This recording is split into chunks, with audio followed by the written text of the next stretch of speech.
मुख्यमंत्री योगी आदित्यनाथ ने गुरुवार को झांसी को 307 करोड़ 24 लाख की योजनाओं की सौगात दी।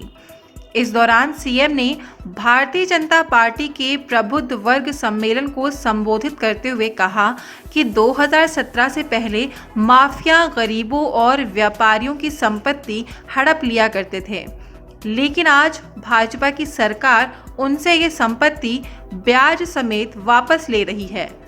माफियाओं की जब्त गई संपत्ति पर महिला संरक्षण गृह और गरीबों के आवास बनाए जाएंगे।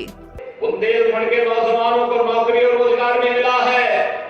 बुंदेलखंड डकैती से मुक्त हुआ है और बुंदेलखंड में माफिया और अपराधियों का बोलबाला समाप्त हुआ है। ये तो माफिया यहां पर गरीबों की संपत्ति पर कब्जा कर लेते थे, व्यापारियों की संपत्ति को हड़प लेते थे, सत्ता की धमक दिखा करके प्रशासन को दरकिनार करके राह चलते हुए लोगों का जीना हराम करते थे, यहाँ के संसाधनों पर लूट खसोट करते थे। आज आप देख रहे हो कि ब्याज सहित इसकी वसूली सरकार ने प्रारंभ कर दी है।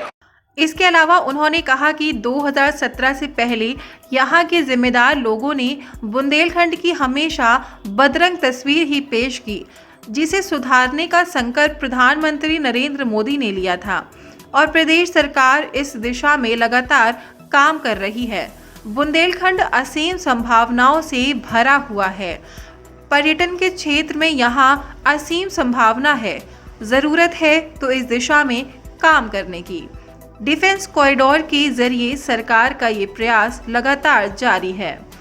बुंदेलखंड कभी प्रदेश के अंदर और देश के अंदर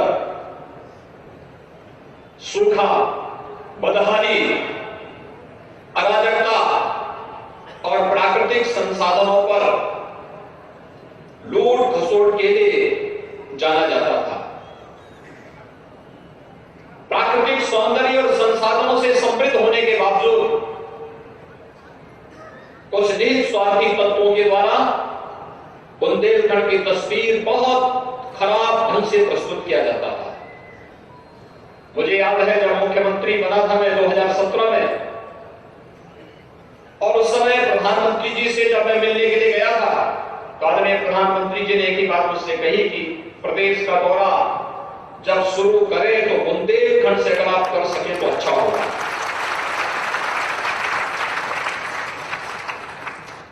मैंने जानने का प्रयास किया कि आखिर बुंदेलखंडी क्यों। प्रधानमंत्री जी ने कहा कि जो तस्वीर बुंदेलखंड की प्रस्तुत की जाती है, बुंदेलखंड को उससे उभारना है और वहां के विकास के लिए जो कुछ भी हो सकता हो वह करने की आवश्यकता है। और भाइयों बहनों, जब मैं पहले ही दौरे पे आया था बुंदेलखंड, तो बुंदेलखंड के उस समय हम लोगों ने घोषणा की थी बुंदेलखंड एक्सप्रेसवे की, और उसके बाद आज बुंदेलखंड विकास की नई ऊंचाइयों को छूता हुआ दिखाई दे रहा है। बुंदेलखंड एक्सप्रेसवे को प्रधानमंत्री जी ने इसी वर्ष राष्ट्र को समर्पित कर दिया है। अब चित्रकूट से दिल्ली की दूरी सचमुच 5 घंटे में तय हो जाती है। कार्यक्रम को संबोधित करते हुए सीएम ने कहा कि भाजपा सरकार में बुंदेलखंड की तस्वीरें बदल दी हैं। पानी की समस्या से जूझने वाले बुंदेलखंड को अब भरपूर पानी मिल रहा है। बुंदेलखंड जल के लिए तरसता था।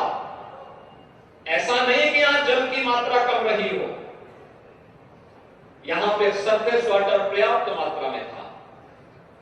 और हम आभारी हैं प्रधानमंत्री मोदी जी के, जब हम लोगों ने बुंदेलखंड की पेयजल की स्कीम को बनाया था, भारत सरकार ने जल जीवन मिशन को बनाया, और उसके बाद आज की स्थिति यह है कि बुंदेलखंड के हर गांव और हर घर तक शुद्ध आरओ का पानी पहुंचाने के हम नजदीक पहुंच चुके हैं, और बहुत शीघ्र बुंदेलखंड के हर घर में शुद्ध पेयजल की आपूर्ति हम लोग करेंगे।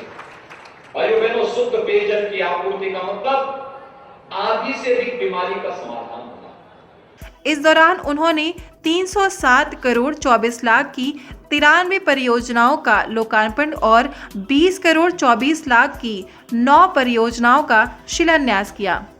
बता दें कि सीएम यहां प्रबुद्ध वर्ग सम्मेलन को संबोधित करके भाजपा के निकाय चुनाव के अभियान का शंखनाद किया।